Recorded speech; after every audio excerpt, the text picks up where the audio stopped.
Okay. So we're going to talk about non-isolated energy systems. Okay, remember we said isolated is a simple model, but not everything is isolated. So what happens if we have things coming into and leaving the system? If we have external forces. So remember, these are our types of energy. And what I mean by changes, if you want to transfer energy types, okay, mechanical waves.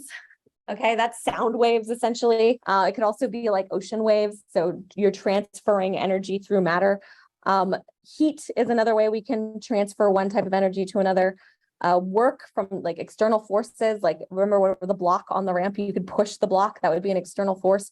Friction is an external force. Electromagnetic radiation, so you can lose, that's like heat or light, right? Those all take energy.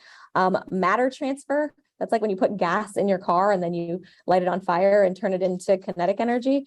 And then electrical transmission, that's when you take basically moving electrons and turn them into lots of things. Like you could make a toaster turn into heat energy, or you can turn a motor, those sorts of things. Okay.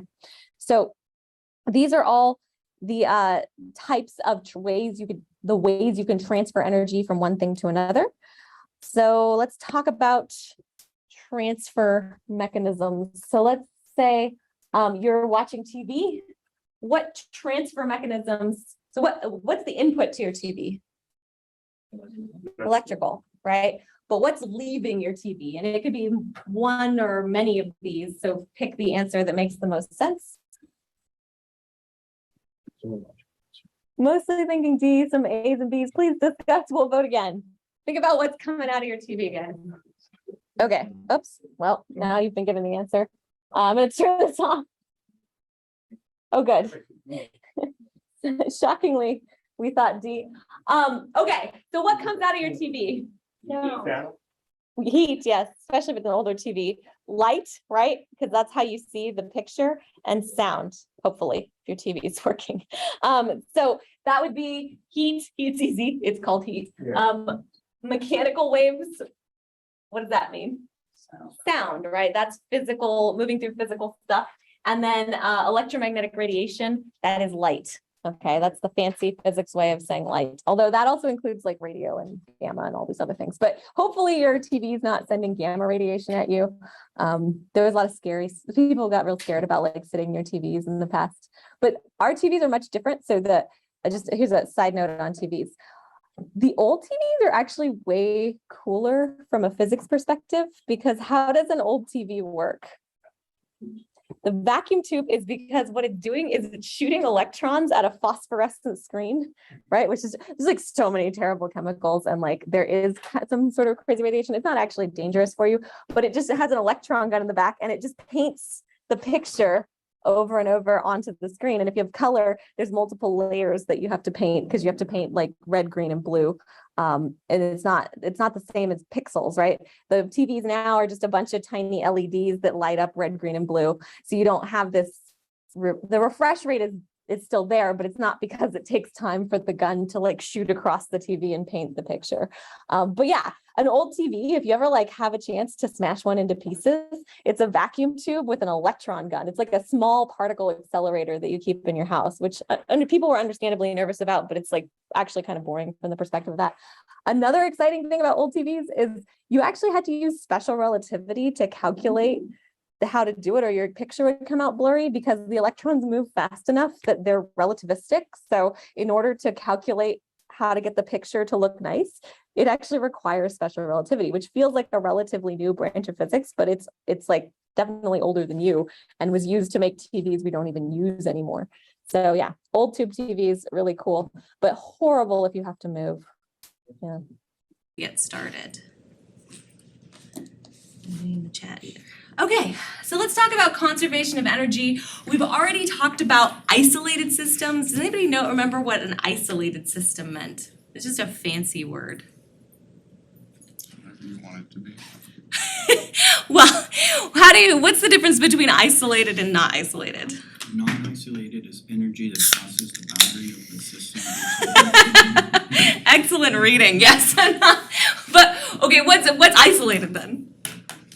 Hold on, let me look at It this is slide. boundary. Energy doesn't cross cross the. Energy doesn't cross the boundary, right? And what are ways that energy can cross the boundary? We just went over this at the end of the last class. Outside force pushes us. Outside force, but there's lots of ways, right? So you can have an outside force, that would be external work, right? You can have chemical stuff cross the boundary, you can have matter cross the boundary, you can have heat cross the boundary, all the different types of energy transfer that we talked about. You know, remember we talked about a TV. A TV has a bunch of different types of energy leaving the TV. We have electromagnetic waves, which is light. There's mechanical waves, which is sound. And there's heat, right? Heat leaves the TV. Hopefully less heat, the more efficient your TV is, that's the goal. But that's still something that's leaving your TV. The kind of energy that goes in is electrical, okay? So though that is a system that is not isolated, okay? So often a system can be isolated for a set period of time. So for instance, we've been talking about like throwing a ball up in the air, okay? When is this an isolated system? If it's just the system is just the golf ball. When it's in the air. When it's in the air. Why is it not an isolated system when I'm touching it? Yeah, I am an external force, right? Since I am not part of the system, I am an external force acting on the golf ball. So from the point where I like move the ball to when I let go of it, this is a non-isolated system, okay? Once I let go of the ball, it's an isolated system until when? Comes back again. Until I catch it again, okay? So there's systems that can be isolated and non-isolated. It really depends on how you define both the boundaries of the system and the time frame that you're in, okay? So we're just defining boundary. These are all fancy words that say, okay, is something else happening here? All right, so is something else acting on our system? So a lot of systems are non-isolated because there are things that move in and out of them. Even if you know, you're in a car and you consider your car to be your system and you slam on the brakes and you skid, is that let's say the system is your car, is that an isolated or non-isolated system? Non-isolated. Non-isolated, why? The friction. There's friction, so you are losing energy from your system to heat and sound, at least, okay? So that is a non-isolated system. As long as you're just driving, pretty much an isolated system, although if you want to get real nitpicky, you're probably losing some heat and sound to your car all the time, so it's not perfect. But as we remember in physics, we try to start with the simplest possible model and then we add complexity as we need it to get good answers, okay? So when we had an isolated system, the total change in the energy of the system equaled what? 0, because there was nothing coming and going. But now that we have a non-isolated system, the total change of energy in the system is equal to the sum of T. And what do you think T is?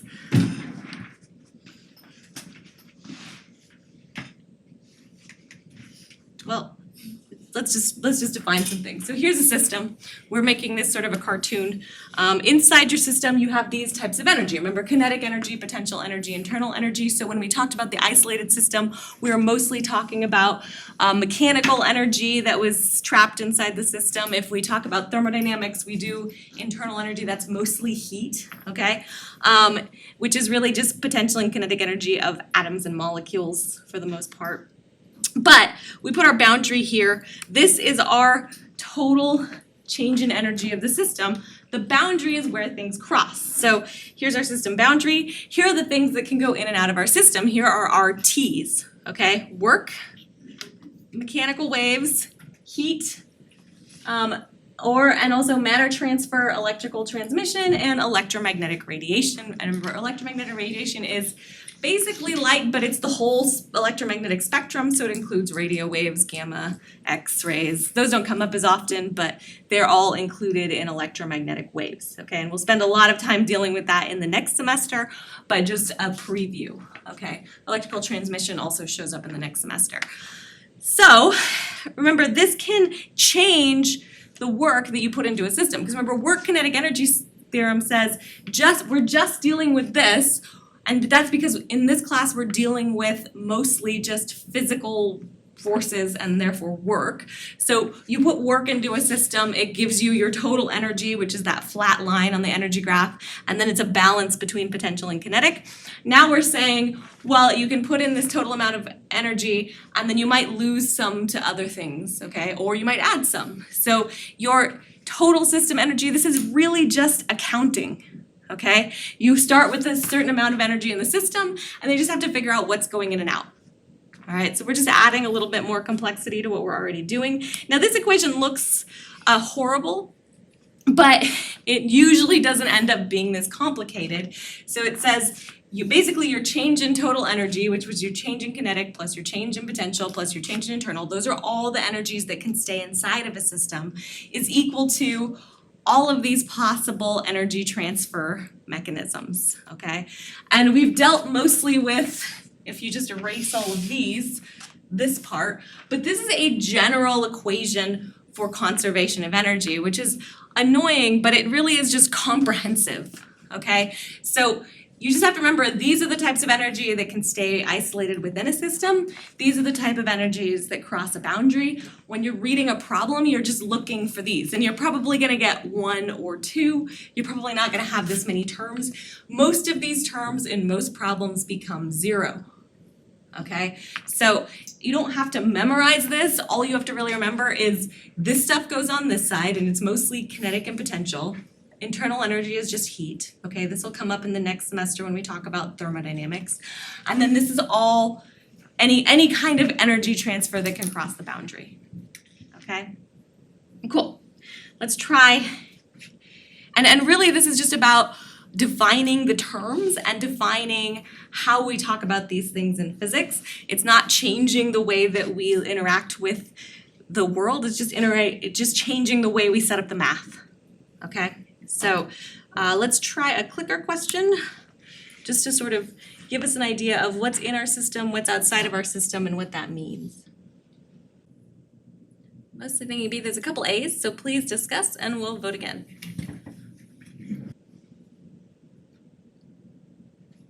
Yes, we think the answer is B, and that is good because the answer is B, okay? So it's non-isolated. Why is it non-isolated?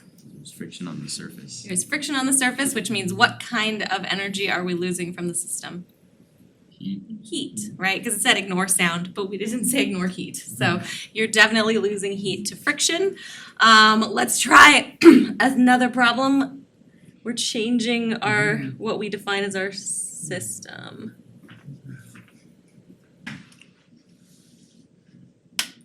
Mostly A, a couple B's. Please discuss, we'll vote again. Oh, okay, so the answer is A, and obviously C is the second best answer, but remember, it's specifically said not sound, okay? So there's heat still from the friction, but where's the heat going? Stays in the It's getting transferred to the table, right? I mean, it's possible that you're losing some to like the air, but generally the heat is being initially just transferred to the table. So because of that, since if you include the table, then the energy is not leaving the system, it's just moving from one place to another. So it's really important when you start doing these conservation of energy problems, the more complex ones, you know what you're considering your boundaries to be, so that, mostly so you know which side of the equation to put your values on, okay? Because sign errors are everything here. If you're losing energy from the system, you want to make sure you represent that. And that means when you look back at that equation, you're either putting it inside the system with a negative, or you're, putting it outside the system so it gets subtracted off from the change, okay? It should always give you less energy total, so it's important to keep in mind what your boundaries are so that you're consistent, okay?